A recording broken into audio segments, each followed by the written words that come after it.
기도하겠습니다. 하나님 아버지 감사합니다. 이 아침에도 주님을 갈망합니다. 주님의 얼굴을 구합니다.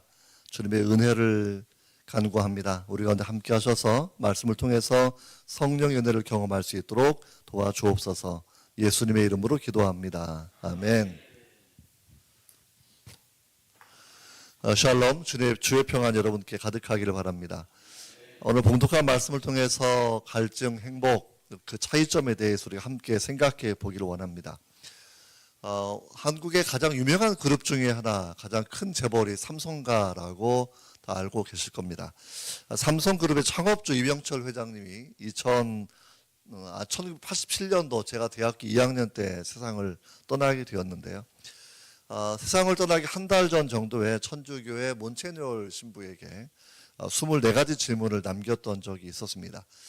당시 이제 세상을 떠날 때는 이미 2년간 폐암으로 투병을 하던 그런 끝이었고, 자기가 알고 싶었던 질문을 남겼지만 질문에 대한 답변은 얻지 못하고 급하게 병이 위중하게 되면서 세상을 떠난 걸로 알고 있습니다.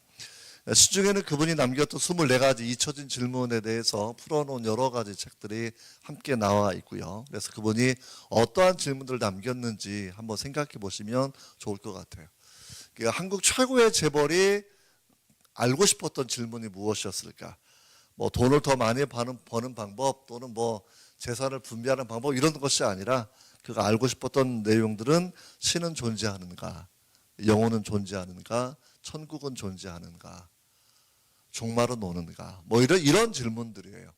그래서 한국 최고의 재벌이었던 그분이 가졌던 그 질문은 재정적인 것, 물질적인 것, 이 세상에서의 명예를 구하는 방식이 아니라 인생의 가장 중요한 본질의 문제, 나는 누구이고 나는 어디로 가는 것이고 정말 하나님은 계시는 것인가 라는 그런 질문을 했던 것을 살펴보게 됩니다.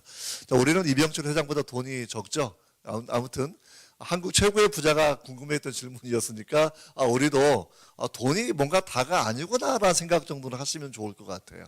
돈이 인생을 정말 행복하게 하고 돈이 그 사람의 참된 만족을 준다고 하면 그분이 세상 떠나기 한 달 전에 무려 24가지 질문이나 만들 필요가 없었지 않겠습니까? 그렇다고 하면 우리가 인생을 바라보면서 나는 어떠한 질문을 가지고 살아가고 있는가, 그리고 내 안에 묻혀져 있던 질문들, 바쁘게 살아오고 자식들을 키우고 일한다고 살아오면서 어쩌면 가장 중요한 인생의 문제에 대해서는 내가 묻지 않고 답을 구하지 않았다고 하면 그 자체가 어쩌면 잘못된 삶이었다라고 그렇게 생각해 볼 수 있을 것 같습니다. 사람의 가장 중요한 특징이 무엇일까요? 전도서 3장 10절 이하를 바라본다고 하면 이렇게 기록되어 있는데, 하나님이 모든 것을 지으시되 때를 따라 아름답게 하셨고 또 영혼을 사모하는 마음을 사람의 마음에 주셨다. 사람에게 영혼을 사모하는 마음을 주셨다. 이렇게 성경 우리에게 말씀을 해주고 있습니다. 전도서의 저자가 저는 솔로몬이라고 생각을 하고 있는데, 그러니까 결혼도 많이 해보았고 그다음에 많은 돈도 있었고 그리고 많은 노예와 종들도 그렇게 있었지만 그 마음 가운데에서 분명한 것은 하나님을 사모하도록, 하나님을 바라보도록 하는 그 마음을 하나님이 처음부터 주셨다라는 그런 부분들 아주 정확하게 그렇게 노래하고 있습니다. 펜실버니아 의과대학, 아주 유명한 의과대학인데 그 의과대학에서도 오래전에 이렇게 인간의 브레인, 뇌를 연구해 보니까 종교를 담당하는 영역이 있다, 이렇게 분석한 적이 있어요. 전 세계 인구가 몇 억 정도가 되죠? 전 세계 인구가 참 많이 늘어요. 제가 대학 다닐 때 65억 이랬는데 불과 몇십 년 지나지 않아서 지금 81억 정도가 되는 그런 시대입니다. 뭐 독립운동할 때 생각해 본다고 하면 우리가 1900년대 초에 그때는 20억 정도가 되는 그런 때였죠. 인구만 생각해 보아도 저는 진화론을 되게 싫어하는데, 왜냐하면 1900년대 초에 20억이었고 1800년도에 10억이었고요. 이쪽 인구를 내려간다고 하면 인구의 과거를 살펴보았을 때 예수님이 태어났을 때는 한 1억 6천만 명 정도가 된다라고 하버드 대학교 경제학과 교수가 그렇게 추정한 적이 있습니다. 그래서 쭉 해보면 긴 과거로 내려가지 않아요. 긴 거 내려가지 않고 하나님 말씀하신 것처럼 인류의 역사가 생각보다는 훨씬 짧구나라는 걸 우리 그렇게 알 수 있을 거라고 생각이 됩니다. 아무튼 그 사람이 참 이런 종교성을 가지고 있는데 81억 인구 가운데 종교를 가진 사람은 70억 명 정도가 됩니다. 그러니까 종교를 가지는 것은 너무나 자연스러운 본성이고요. 종교를 갖지 않는 것이 오히려 부자연스러운 거죠, 기본적으로. 그러니까 진짜 올바른 기독교를 믿는 사람도 있고 또는 우상을 섬기는 사람들도 있지만 아무튼 이 기본적으로 종교성을 가지는 것은 하나님의 은혜의 흔적 중에 한 가지가 됩니다. 인생은 무엇일까? 나는 어디서 왔을까? 이렇게 생각하면서 자꾸 하나님을 찾으려고 하는 그런 마음들이 있는데 인간의 이성이 타락해 있기 때문에 인간의 이성의 힘만 가지고서는 창조주를 만나기 어렵다라고 성경은 우리에게 설명해 주고 있어요. 말이 나온 김에 아침에 숫자가 자꾸 나오면 복잡하시겠지만 종교가 되게 많습니다. 우리나라에는 기독교, 천주교, 개신교, 불교, 이슬람교 한 몇십만 명 정도가 되고 동학 좀 있고 근데 전체적으로 전 세계 종교는 약 4,300개 정도가 됩니다. 많은 종교가 있는데 어떤 게 진짜 종교일까라는 그런 궁금한 마음도 우리가 가졌으면 좋을 것 같습니다. 자, 오늘 말씀 바라보면 이 사마리아 여인의 이야기인데 일단 사마리아 여인이 어떤 사람이었을까 생각해 보시면 좋을 것 같아요. 일단 당시의 가부장적인 사회에서 여성인데 6명째 남편을 지금 갈아치우는 그런 사람이라고 생각해 보시면 돼요. 그러니까 일단 보통 사람은 아닙니다. 정말 예뻤던지 정말 권력이 있든지 정말 돈이 많았던지 그러니까 어쩌면 6번째, 5번째 버림받고 이런 수동적인 생각하면 버림받았던 여인을 생각해서 되게 더 힘들 수도 있겠지만 또 한편에서는 자기가 의욕적으로 자기의 가진 모든 것들을 가지고 남편을 갈았던 사람일 수 있을 것이다. 우리 이렇게 생각해 볼 수 있을 것 같습니다. 이거 중요한 건 뭐냐면 그렇게 복잡한 결혼 생활을 해왔지만 자신의 마음에는 갈증이 있었다라는 것이고 육체의 목마름도 있었고 영혼의 목마름도 함께 가졌던 사람이 이 여인이었다라고 그렇게 생각을 해볼 수가 있어요. 6절과 7절을 바라보시 이렇게 되어 있는데요. 6절을 바라보시면 6시쯤 되었다. 야곱의 우물 곁에서 주님께서 피곤하게 앉아 계셨고 6시쯤 되었을 때 여자가 물을 길러 왔다 이렇게 되어 있거든요. 6시가 아침 6시를 말하는 건 아니고 유대인의 시간 방식으로는 낮 12시입니다. 12시. 그러니까 정오가 되었을 때 저도 이스라엘 딱 한 번 가본 적이 있었는데 근데 정말 12시는 때 지역에 따라 굉장히 더운 지역인데 이 사마리아 지역은 굉장히 더운 지역 중에 하나가 됩니다. 그러니까 사람들은 낮에는 잘 안 다니는 그런 때였는데 남들이 없을 때 물을 길러왔던 여인 그러니까 과거의 남편들도 자신에게 도움되지 못하고 있고 또 지금 남편도 물까지 길어줄 여력은 안 되는 것 같고 본인이 이 생존에 필요한 물을 길기 위해서 사람이 없는 때 나왔던 사람이다라고 생각하게 됩니다. 심리학자들은 이런 걸 생각해 보면서 어쩌면 이 여인은 과거에 잘못된 실패한 삶을 살아오면서 대인을 기피하는 다른 사람들 만나기를 기피하는 사람이었을 것이다 이렇게 마음을 그렇게 추정하고 있기도 합니다. 그러니까 이 사람의 마음이 힘든 삶을 살아와서 아무튼 6명의 남자에게 버림을 받든지 아니 자신이 6명의 남자를 갈아치웠든지 간에 중요한 것은 인생이 행복하지 않았다는 것이고 참 고단하고 어려운 삶을 살아왔는데 그 우물가에 그날따라 유대인 남자 거기에 한 명이 앉아있는 것을 보게 됩니다. 우리 9절례를 바라보면 대화가 쭉 진행이 되고 있어요. 당신은 유대인 남자인데 이런 부분을 우리가 잠깐 먼저 생각해 보면 좋을 것 같습니다. 유대인 남자 이 주님을 대하는 인식이 몇 가지가 바뀌고 있어요. 처음엔 유대인 남자의 대화가 진행되고 있고 자신의 삶을 주님께서 말씀하셨을 때에는 예수님을 선지자라고 그렇게 생각합니다. 프라핏 한 명의 선지자로 생각을 그렇게 하게 되고 주님과 더 깊은 대화를 나눈 이후에는 오실 리가 메시아였다라고 하는 주님을 3단계를 통해서 알아가는 과정이 여기에 포함되어 있다라는 겁니다. 이걸 바라보면서 이 여인의 1차적인 갈증의 문제, 그리고 깊은 영적인 문제, 예배를 갈망하고 메시아를 그대로 마음속에 기다려왔던 이 사람의 모습을 여기 우리가 함께 찾아볼 수 있게 됩니다. 우리가 먼저 9절을 바라본다고 하면 이렇게 되어 있죠. 9절을 바라보시면 같이 읽도록 하겠습니다. 시작. 사마리아 여자가 이르되 당신은 유대인으로서 어찌하여 사마리아 여자인 나에게 물을 달라 하시나이까. 이는 유대인이 사마리아인과 상종하지 아니함이다. 이렇게 되어 있습니다.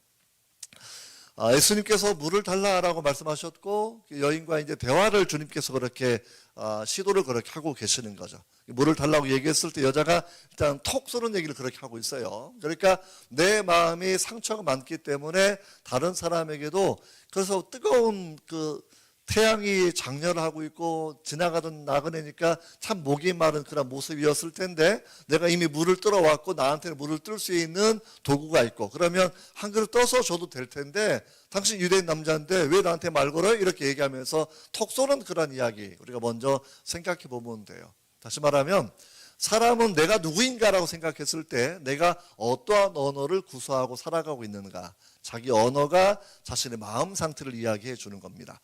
자신의 언어가 나의 인격을 설명해 주고 있다라는 거예요. 그러니까 이 여인은 다른 사람에게 어떠한 정을 베풀 만한 그러한 마음의 여유도 없는 그러한 상태, 나도 혼자 살아가기 각박한 삶을 내가 살아가고 있었고 나 홀로 사람을 피해가면서 겨우 나왔는데 또 사마리아 사람들을 짐승 취급했던 유대인 남자가 거기 앉아 있으니까 그 정도도 못마땅하게 여겼던 사람이 이 여인이었더라고, 그렇게 우리가 생각해 보게 되는 거죠. 만사가 귀찮은 그런 상황일 수도 있고 마음의 분노도 있고, 왜 유대인들은 우리를 무시하고 있는가라는 마음을 가지고 이런 서러움과 반감이 함께 작용하는 그런 상태라고 생각해 볼 수가 있습니다. 근데 주님이 뜻밖의 말씀을 10절에 말씀을 하고 계시는데 10절에 읽어보신다고 치면 예수께서 대답하여 이르시되 내가 만일 하나님의 선물과 또 내게 물 좀 달라는 이가 누구인 줄 알았더라고 하면 내가 그에게 구하였을 것이요 그가 생수를 내게 주었으리라. 생수를 내게 주었으리라. 생수, 드링킹 워터, 아주 필요한 그런 내용이에요. 물도 여기 있는데 저는 아침에 제가 미국에 가서 처음 에피소드 하나가 있는데 유스그룹 영어 사역할 때가 옛날에 그 오래전에 옛날에 있었거든요. 근데 이제 한국 아이인데 라스트 성이 한국 성이 아니고 미국 성이에요. 근데 그 성이 보니까 드링크 워터가 있더라. 그래서 저는 그때 미국에 성이 드링크 워터 있는 줄 모르고 야 농담하지 마, 그 똑바로 써, 똑바로 했더니 나를 딱 째려보더라고요. 자기 아버지의 어머니, 할머니가 미국 분과 결혼하게 되면서 그러니까 이제 법률적으로 성이 바뀌게 되는 거죠. 법률적으로. 그래서 드링크 워터, 아마 그 조상이 그 예전에 물을 담당하는 분, 뭐 스미스 하면 대장장이 하셨던 분, 뭐 우리가 햄버거 이런 성도 있어요. 그러니까 이제 주로 빵을 만드시는 분들 이렇게 직업 따라서 성을 주었던 때 생각이 납니다. 물은 참 중요한 것인데 주님께서 우리에게 하나님의 선물이 있다, 이렇게 선물이 있다라는 거. 그러니까 인생을 살면서 하나님의 선물을 받지 못하는 것만큼 불쌍한 사람은 없습니다. 그러니까 하나님께서 사람들에게 선물을 준비하고 계시다라는 거예요. 그러니까 우리가 설날 되면 우리가 세뱃돈 막 주지 않습니까? 할머니 할아버지 보러 올 때 애들이 기대하고 오지 않겠어요? 세뱃돈을 받기 위해서. 저도 세배하고 돈 많이 받았습니다. 9천만 원 받았어요. 너무 받았죠? 그래서 깜짝 놀라가지고 자세히 봤더니 9천 원과 만 원을 붙여놓고 9천만 원 말씀을 하셔서, 그래서 제가 그 요령을 알려드립니다. 그래서 1천만 원부터 9천만 원까지 올라갈 수 있으니까 올해는 1천만 원, 그래서 1,000원짜리 하나, 만 원짜리 하나, 그리고 내년엔 내가 2천만 원 줄게, 2천 원과 만 원 이렇게 주셔도 좋을 것 같아요.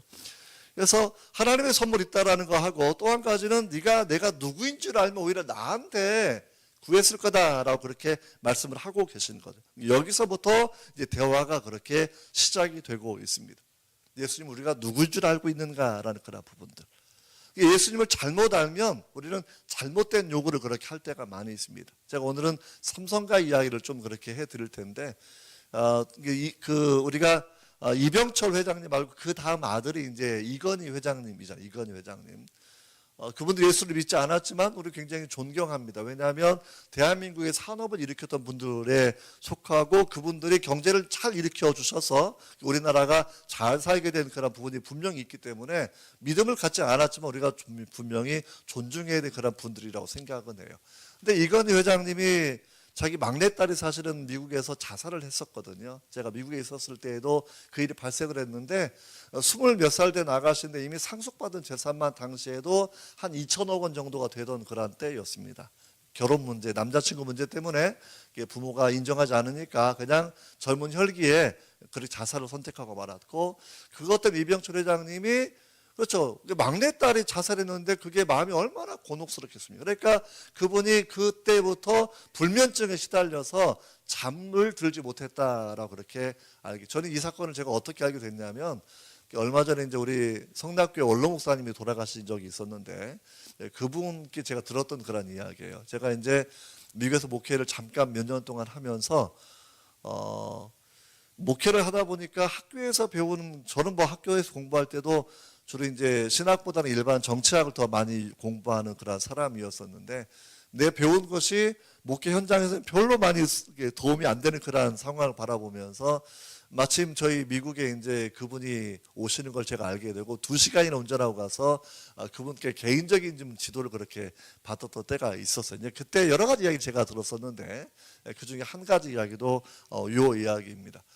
어느 날 그 박태희 목사님에게 삼성 비서실 전화가 왔다 그래요. 전화가 왔는데 대뜸 물어보는 것이 은사가 있으십니까? 그래서 나 은사가 있지요 이런 얘기하고, 그러니까 이제 비서실에 모셔가는데 이유가 뭐냐면 우리 회장님이 막내따님이 돌아가신 이후에 잠을 들지를 못하고 아무리 어떠한 약을 처방을 해줘도 잠을 자지 못하고 있다라고 이야기하고 이것 때문에 기도 좀 해주시면 좋겠습니다.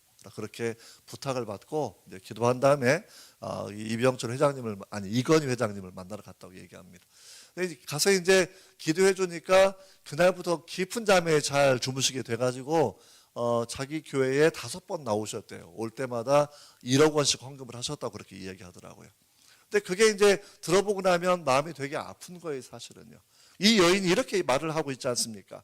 주님과 대화를 통해서 주님께서 내가 누구인 줄 알면 네가 오히려 나한테 구했을 거야 라고 얘기했을 때 이 여인이 구했던 것은 뭐냐면 뭐 처음에는 물그릇도 없고 이런데 어떻게 나를 생수를 주겠습니까? 뭐 이런 얘기하다가 주님께서 이 우물의 약점을 이 물을 먹으면 너 또 목마르지 않니? 그러니까 네가 오늘도 물을 기르러 왔고 또 어제도 아마 기르러 왔을 테고 계속 물을 기르러 오고 있는데 네가 이 물을 먹어도 계속 너는 목마르잖아. 이렇게 얘기했을 때 이 여인이 했던 것은 다른 게 아니에요. 내가 물을 기르러 오지 않아도 될 정도가 되는 그 물을 내가 얻으면 좋겠다. 이렇게 생각을 한다라는 거죠. 그러니까 예수님을 딱 만나서 주님께서 하나님의 선물을 가지고 있다고 얘기하는데 하나님의 선물이 그 자체를 얻으려고 하는 것이 아니라 나의 필요를 조금 만족시키는 것. 예수를 믿고 나서 내가 잠이나 좀 더 잘 자면 좋겠다. 예수님 믿고 나서 내가 돈만 좀 더 벌면 좋겠다.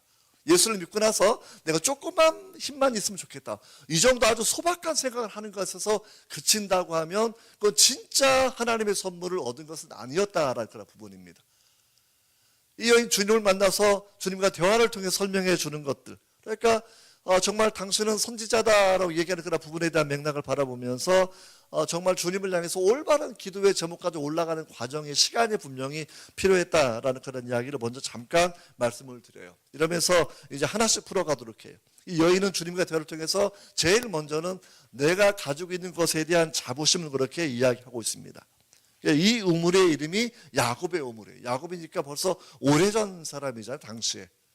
거의 뭐 아브라함 한 주전 2000년까지 올라간다고 치면 이미 오래전에 있었던 조상이었는데 조상이 남겨준 우물에 대해서 너무나 자부심을 가지고 살아간 여인이었다라고 본문은 그렇게 설명을 그렇게 해주고 있습니다.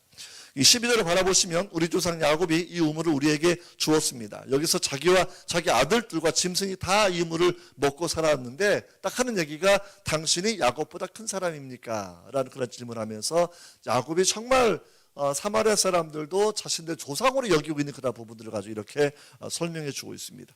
근데 중요한 건 뭐냐면 주님께서 이 우물을 먹으면 또 목마르잖아 라고 얘기했을 때 단순하게 물을 의미하는 그런 내용은 아니에요.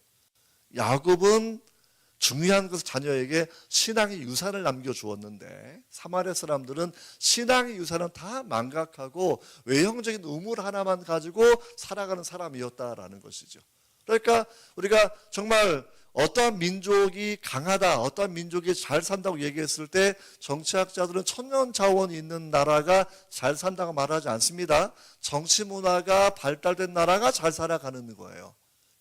다시 말해 어떠한 집안이 부모님이 돈을 많이 남겨놓았다 그래서 그게 다음 세대들이 반드시 좋은 가문을 이어가는 것은 결코 아니다라는 거죠.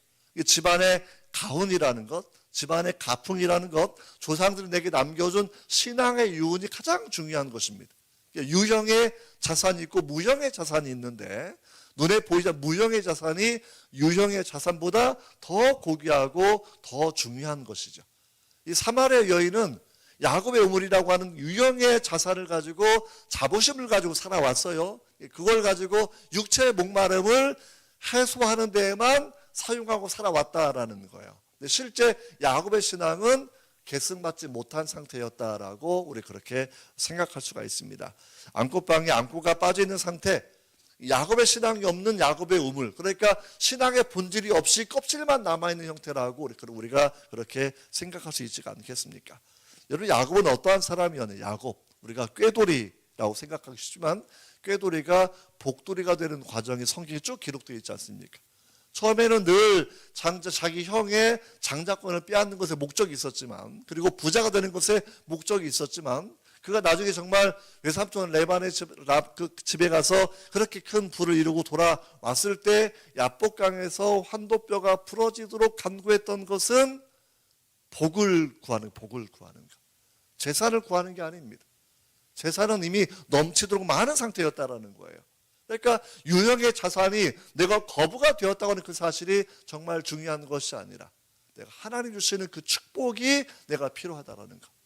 그때부터 야곱은 변화된 삶을 살아가고 정말 드디어 나중에 자기 손자에게 왼손과 오른손을 곁으로 나누어서 이제 안수할 때 정말 그 얼마나 깊은 영적인 수준에 도달하게 되었는지 우리가 그렇게 여러분 알고 있지 않습니까?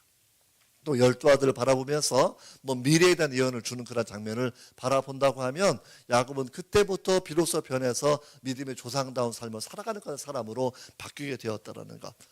그러나 아무튼 돈을 벌고자 했던 그 출세하고 싶었던 그 욕망을 가졌던 그때에도 마음 한구석에서는 하나님을 향한 갈망이 있었다라는 거죠. 그러니까 장자권 때문에 형의 미움받아서 도망칠 때에도 돌베개 펴고 자다가 하늘문 열리는 그런 깊은 꿈을 꾸게 되었고, 그러니까 그 하나님을 갈망하지 않았는데 여러분 그런 꿈을 꾸는 건 아니거든요. 하나님을 갈망하고 이러면서 천사가 오르락내리락 하고 이렇게 하나하나 하나님 만나는 과정이 한 번씩 있었는데 급격하게 변화된 건 아니고 나중에 이런 만남을 통해서 결국 믿음의 조상으로 변화된 그런 장면을 우리 그렇게 여러분 살펴보게 됩니다.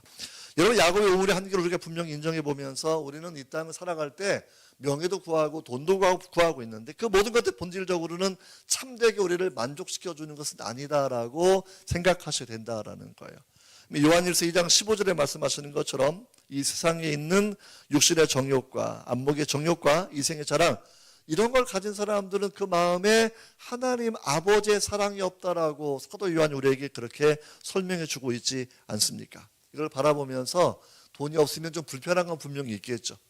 그래도 불구하고 돈이 행복을 주는 것은 아니다라고 기억하셔야 됩니다. 늘 영어로는 이제 우리가 행복하면 해피네스, 사실 기독교는 축복을 구하는 거니까 블레싱을 우리가 구하는 거, 블레싱, 그렇죠. 근데 이제 보통 행복이라는 단어를 많이 쓰긴 하는데 진짜 블레싱을 얻어야 행복을 얻게 되는 거고, 블레싱이 없다고 하면 세상 사람들이 말하는 행복은 진짜 행복은 아니에요. 우리가 해피네스 동사 라틴어 어원을 따지면 해픈스라는 동사를 쓰고 있는데, 해픈스는 우연히 발생하다라는 거죠. 우연히 내가 좋은 집에 태어나고, 우연히 좋은 외모를 가지고 태어나고, 우연히 투자한 것이 땅값도 오르고 집값도 오르고 내가 부자가 된 것, 이게 우연히 가진 행복을 우리가 해픈스라고 얘기하는 거예요. 해피네스라고. 하지만 우리는 블레싱은 블리드, 피 흘림에서 나오는 거거든요. 피 흘림의 제사, 예수님의 십자가의 복음을 통해서 내가 얻게 된 영적인 축복들, 여러분 이 블레싱을 갖는 여러분 되시기를 주의 이름으로 축복합니다. 할렐루야. 블레싱을 받으시고 블레싱을 내 자손에게 전달해 주셔야 된다라는 거예요.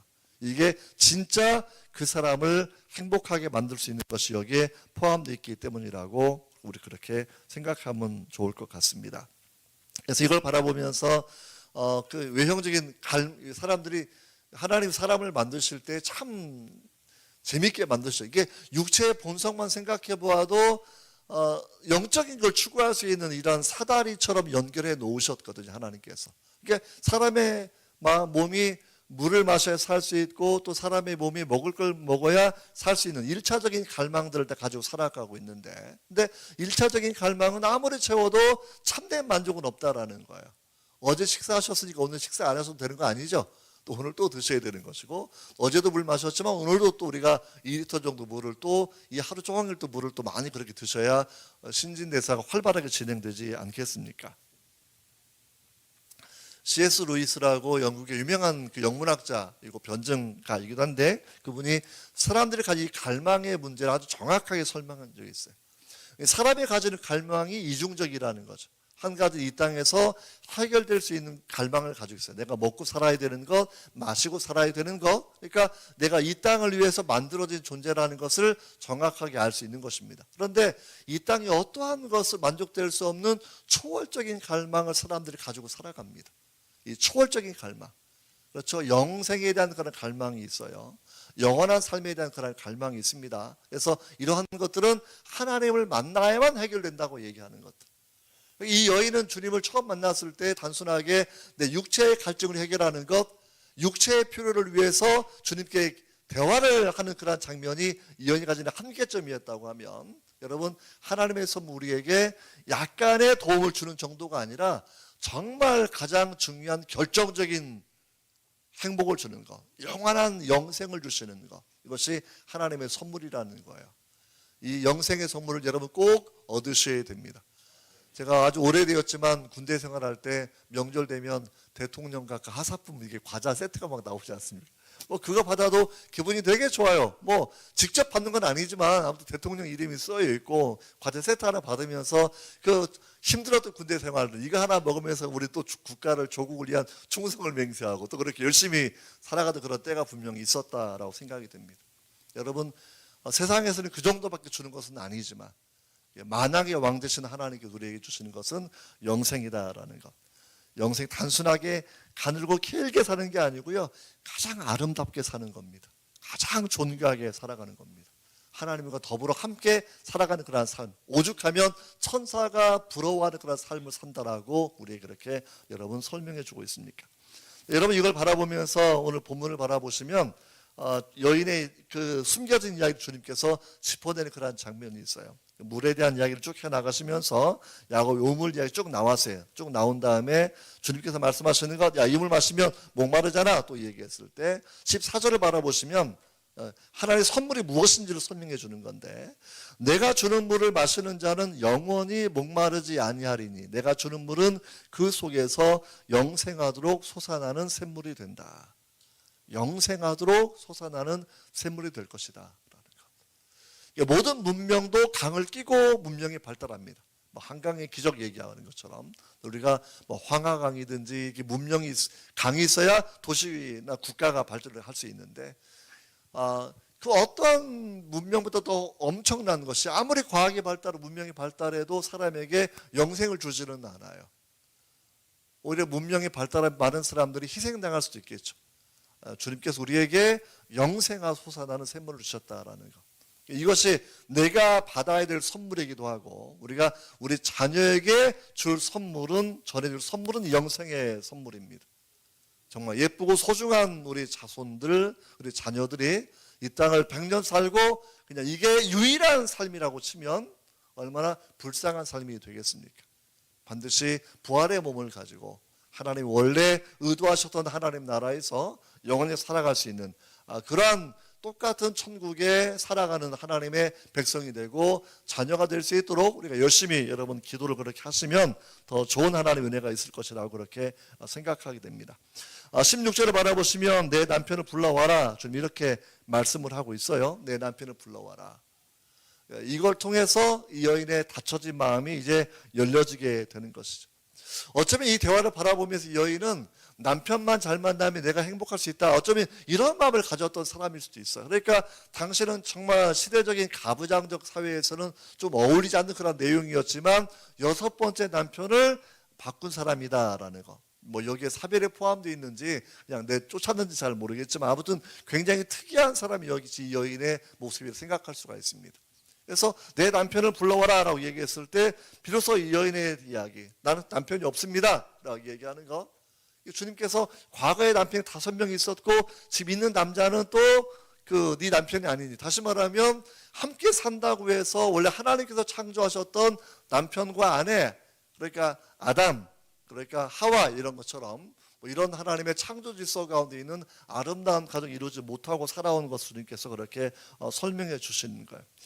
주님께서 우리의 삶의 그 흔적, 상처를 드러내었을 때는 주님께서는 이 상처를 치료하시려고 드러내시는 과정들입니다. 이게 우리를 상처를 드러내서 우리를 정죄하시려고 하시는 것이 아니라 이언이 가졌던 그 사연의 한 많은 삶들을 바라보면서 그 삶을 치료하시고 그 마음을 치료하기 위해서 주님께서 이 대화를 그렇게 뚝딱 던져주시는 거죠. 내 남편을 데려와야 된다라고 얘기했을 때. 사실 우리가 이 하나님 앞에서 어쩌면 많은 사람들은 남들에게 말하지 못하는 그 아픔들 또는 과거의 상처를 가지고 그렇게 살아올 수 있을 것이라고 생각이 됩니다. 다른 사람에게는 말하지 못한다고 해도 하나님은 그 비밀을 다 알고 계시는 거죠. 하나님 앞에서만큼 우리가 통곡하면서 때로 마음을 찢으면서 주님은 내 아픔을 아뢰면서 내 상처를 드러내놓고 여러분 기도하는 과정이 분명히 필요하다고 생각이 됩니다. 과거의 삶, 주님을 만나기 전에 모든 삶은 다시 말하면 두 가지의 큰 잘못들을 그렇게 하고 살아가는 겁니다. 예레미야 2장 13절을 바라보시면 이렇게 예레미야 선지자를 통해서 하나님 말씀하시는 건데, 내 백성이 두 가지 악을 행하였나니 곧 그들이 생수의 근원되는 나를 버린 것, 생수의 근원되는 나를 버린 것, 또 스스로 웅덩이를 판 것인데 그것은 그 물을 가두지 못할 터진 웅덩이를 만드는 것이라고 정확하게 우리에게 설명해 주고 있습니다.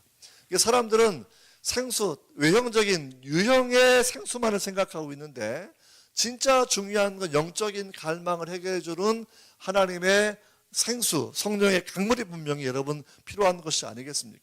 근데 이 여인은 그러한 육체적인 갈망을 통해서 영적인 갈망까지 나아가야 되는데 그렇게까지 나아가지 못했다라는 거예요. 이것이 세상 종교의 한계점이 여기 분명히 있다라고 그렇게 생각할 수가 있습니다.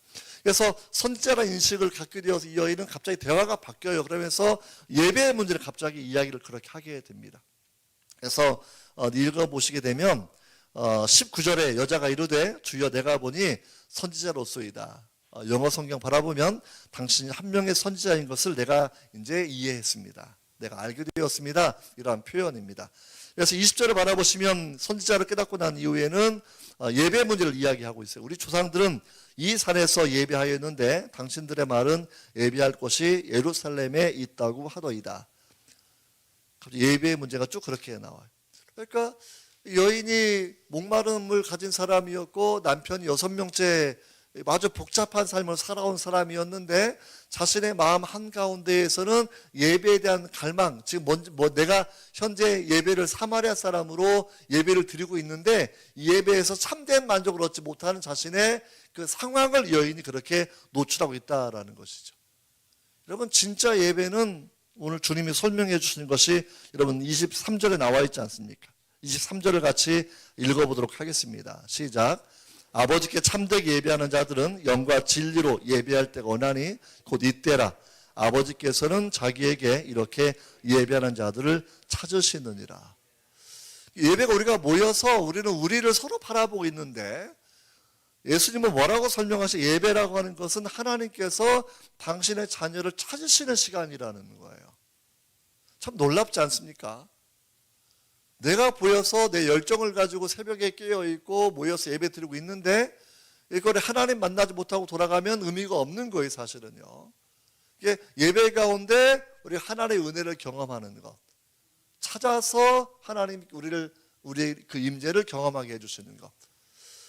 저는 늘 예전에도 제가 간증을 아마 했었을 거 생각이 되고 있는데 저는 예배 가운데 제가 두 가지 큰 은혜를 경험한 적이 있습니다.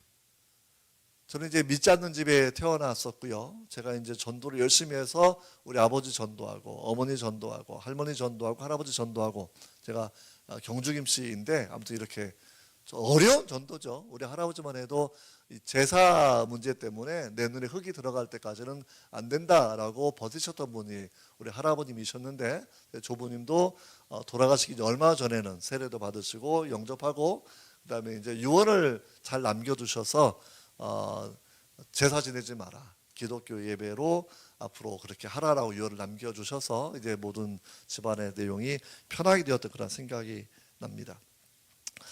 여러분 이런 예배 문제를 바라보면 저는 이제 제가 중학교 때 교회를 처음 초등학교 때부터 교회를 나가고 있었고요. 그래서 열심히 새벽에도 이렇게 일어나는 저도 새벽 기도를 이렇게 주일날은 꼭 갔었거든요. 주일날에는 평소에는 잘 못 갔지만 꼭 선생님들 오라고 하는 그런 날을 꼭 갔는데 뭐 집에 사실 뭐 잠영종을 틀고 잘 수 있는 상황이 아니었기 때문에 교회는 가야 되는 어떻게 교회를 가야 되는 것일까?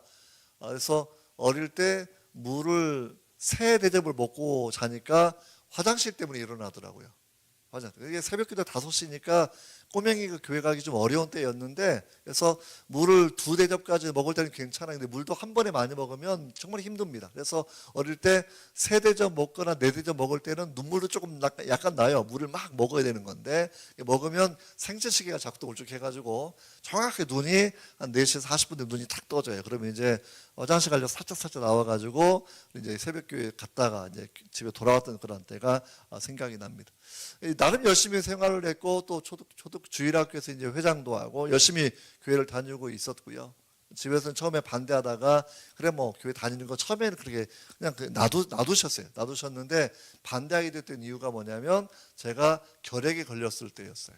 너 교회 다니더니 병만 교회 가면 병을 고치는 게 아니라 병을 얻어왔다는 거. 그러니까 그런 교회 뭐하러 다니냐라고 얘기하면서 아버님이 굉장히 반대하는 거 처음에는 그냥 뭐 약간 이쁜 아들 다니는 거니까 허용 정도 하시다가 나중에 결사적인 반대를 하시고 못 가게 하셨죠. 그래서 못 가게 하셨고 제가 이제 성경을 집에 없었기 때문에 기도원 옆에 편지해가지고 제가 성경을 늘 받았었거든요. 근데 그걸 제가 이제 그 미국에서 유학하다가 중간에 한번 온 적이 있었는데 제 아버님이 이제 돌아가시기 몇 년 전이었는데요. 저한테 병원에 계시면서 저한테 아들 부르시더라고요. 갔더니 이제 손을 꼭 잡더니 미안하다 그러시는 거예요. 우리 아버님이 엄하신 분이었는데 저한테 평생에 처음 하신 거예요. 사과를. 왜 사과하셨냐면 아버님은 장로님은 안 되셨어요. 집사님으로 계셔 나중에 명예 집사님으로 이제 그렇게 은퇴하셔서 계셨는데 이게 50 넘어서 예수를 처음 믿은 거죠. 제가 전도한 거니까. 그러니까 내가 정말 예수를 믿고 나 이렇게 내가 행복한 삶을 살았는데 내가 어릴 때 너 교회 못 가게 하고 내가 너 교회 못 가게 하고 성경책도 내가 여러 번 불러 태웠다 얘기하시면서 그걸 이제 잘못했다고 그래서 아버지 그래도 전 아버지 사랑이 그렇게 얘기하고 그런 생각이 납니다.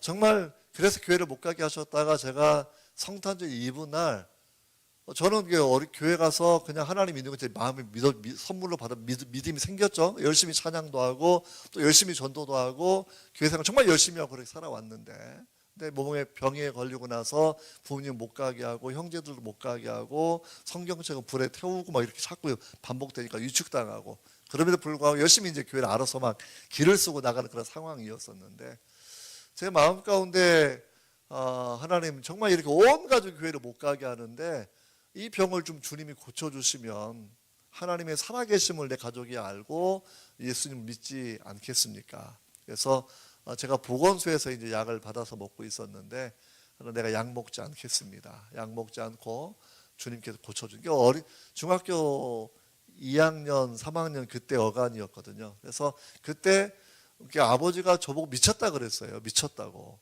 근데 제 마음의 동기는 아주 순수한 동기입니다.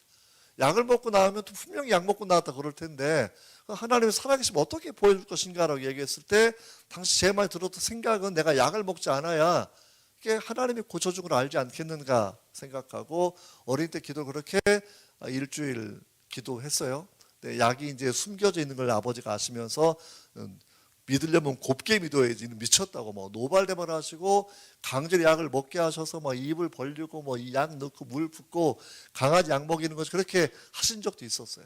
근데 제가 또 고집이 되게 센 편이어서 그렇게 먹고 나면 손가락 입에 넣고 다 토해내 버렸어요. 그러니까 아버님이 기가 차니까 죽고 살든지 네 맘대로 하라 하셔서 그냥 포기해 버리고 일단은 뭐 더 아프면 강제로 또 먹이려고 하셨겠죠. 아무튼 그렇게 놔둔 상태에서 시간이 한 달이 지나는데 병이 안 나와요. 사실은요. 2달이 넘어도 병이 하나도 안 나와요. 점점 몸에 기운만 없고 힘들어 죽겠고 어린 마음에 의심이 들지 않겠습니까? 이래 안 나오면 큰일 나는데 이거 어떡하는 거지? 하지만 제가 그렇다고 뭐 기도를 열심히 잘 배운 것도 아니고 그냥 주일학교 들었던 공과 설교 들으면서 주님은 기도를 들으시는 분 이거 한 가지만 기억하고 기도를 그렇게 하고 있는 거예요. 기도하는데 저는 성탄절 이후 예배 가운데 비로소 하나님의 은혜를 처음 경험하게 됩니다.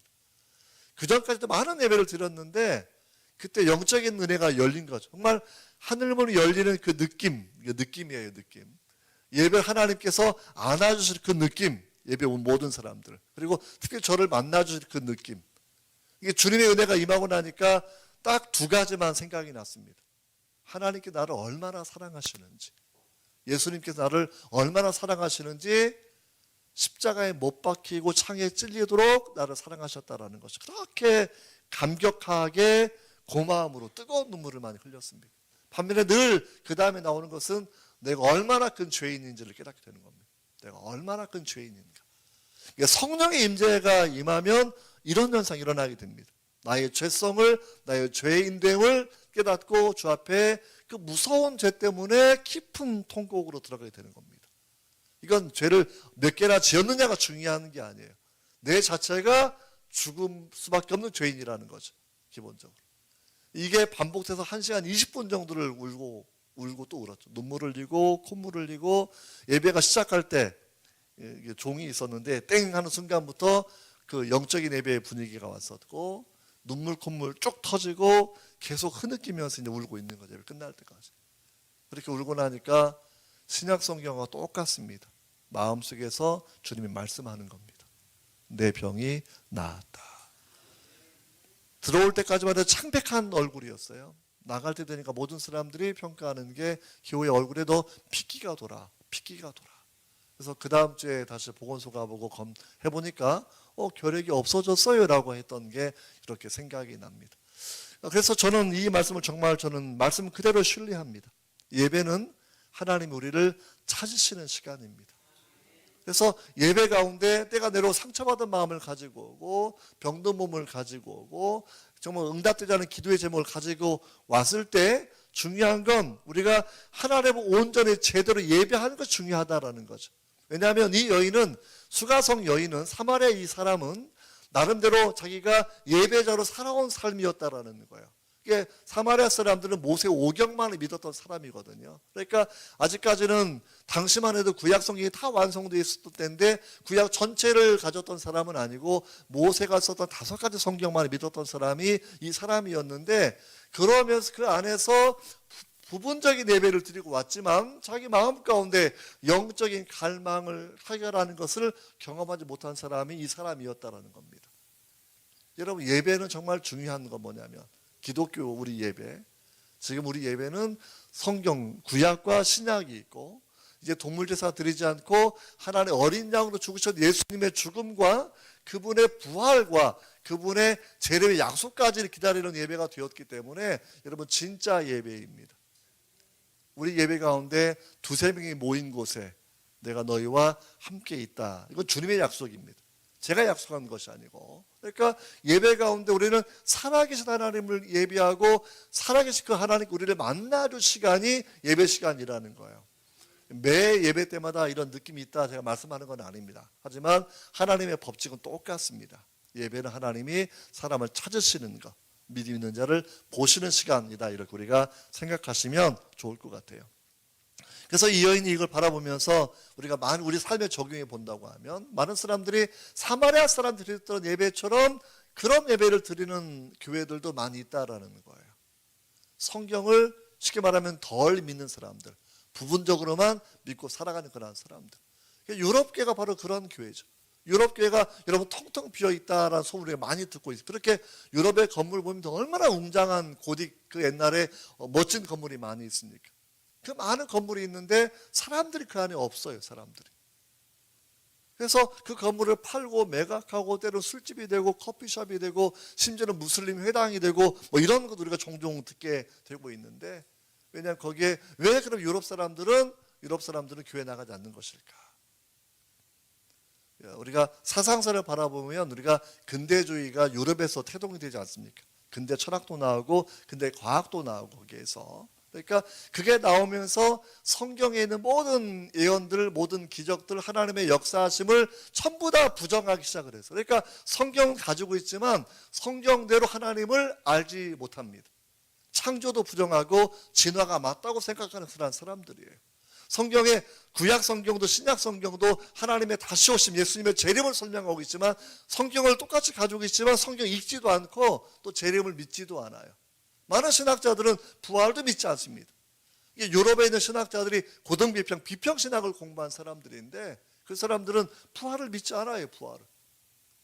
그러니까 스펄전 목사님이라고 영국의 그 유명한 설교자 목사님이 영국 교회가 한참 그 힘이 컸을 때 교회가 재정도 되고 사람도 되니까 유능한 목사님을 모셔야 되지 않습니까? 그러니까 유능한 목사님은 전부 다 독일에서 신학한 사람들을 모시고 왔어요. 유학파 당시 유학파.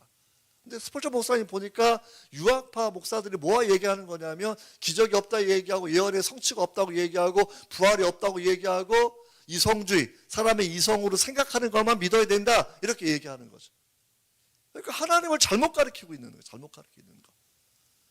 이 여인이 하나님을 잘못 비웠기 때문에 사실은 그런 예배를 드릴 수밖에 없었고, 근데 그러한 오류를 유럽에 있는 그러한 교회도, 그리고 어쩌면 우리 한국 교회 많은 교회도 하나님 말씀을 잘못 가르친 신학자가 있고 잘못 배운 또 목회자도 있을 테니까 여러분 이게 문제죠. 여러분 예배의 규범은 성경대로. 서울대 천문학과의 우중학 교수가 성경대로 믿는 사람을 되게 무시합니다. 문자주의자라 비판을 많이 해요. 근데 성경을 강조하신 분은 예수님이세요. 요한복음 5장을 바라본다고 하면 성경은 내게 대하여 증언하고 있다. 그렇게 말씀을 하고 있습니다. 성경에 있는 예수님 우리가 그대로 믿고 그대로 가르치는 것 정말 중요하다라는 거죠. 누가복음 바라보면 부활하신 예수께서 엠마오로 가던 두 제자를 만나 주신 적이 있어요. 그들에게 주님 풀어주시는 것 모세의 글과 시편의 글, 다시 말하면 그 모세 오경 또는 시가서를 통해서 메시아가 어떻게 예언되어 있는지, 메시아가 먼저 죽었다가 살아나고 자기 영광에 들어가는 것이 성경에 기록되어 있지 않나요? 성경에 기록된 모든 것들을 풀어주었다라고 여러분 그 제자들 증언하고 있지 않습니까? 우리가 성경들 예수님 믿는 거예요. 그러니까 매일매일 성경을 하루에 3장, 4장 읽으면 1년에 1독을 할 수가 있어요. 그런데 정말 좋은 성도님은 1년에 몇 독 하셔야 될까요? 그래도 우리 사랑의 동산교회는 1년에 몇 독이 목표이신 목사님, 성도님들이? 다른 교회는 뭐 1독 하는데 1독 많이 안 하는데 여기는 거의 3독 정도 하면 좋을 것 같아요. 그렇죠? 3독. 하루에 12장만 읽으시면 돼요. 아침 식사하시고 3장 읽으시고, 점심 식사하시고 3장 읽으시고, 그렇죠? 저녁 식사하시고 또 3장 읽으시면 1년에 3번 읽고. 성경을 읽으면 뭐가 좋냐면 거기에 살아계신 하나님을 만날 수가 있어요. 말씀 안에 예수님을 만날 수가 있습니다. 그래서 성경 읽는 것이 영혼의 힘이 돼요. 영의 양식이 되고요. 영혼의 근력이 되고요. 기도의 파워도 성경에서 나오게 되는 것이고요. 성경 읽다가 우리 그런 깊은 은혜를 경험을 그렇게 하게 됩니다. 그래서 이 여인이 그럼 당신이 오시리란 메시아입니까? 메시아까지 올라가는 장면이 쭉 나와 있는데 여러분 예수님의 메시아는 여러 가지 이유가 분명히 있습니다. 정말 다른 뭐 볼펜 하나도 다 사람이 만든 거잖아요. 컵도 보면 사람이 만든 거고 마이크 사람이 만든 거고. 그래서 모든 예술 작품에는 창작자가 있습니다. 자연은 가장 아름다운 예술 작품이에요. 그러면 자연에도 분명히 창조주가 있어야 되는 거죠. 그러니까 우리가 단순하게 모든 사물 하나하나 바라보면서 제조사를 생각하고 있는데 가장 아름다운 자연과 가장 광대한 우주와 가장 정교한 사람을 바라보면서 우연히 생겼다고 말하는 것 그 자체가 논리적인 모순이 되는 거겠죠. 그래서 여러분 이 부분을 기억하면서 창조자를 분명히 믿으셔야 되겠고, 또한 구약 성경에 어제도 잠깐 말씀드렸지만 1817개 예언이 있고 그 예언이 성취되는 과정을 바라보면서 하나님의 역사 경영, 하나님의 국가 경영, 하나님 결국 역사를 통해서 메시아를 보내주시는 그 예언의 성취를 우리가 바라보게 된다라는 것. 그리고 또 아무나 뭐 우리나라만 해도 자칭 메시아가 50명 정도는 돼요.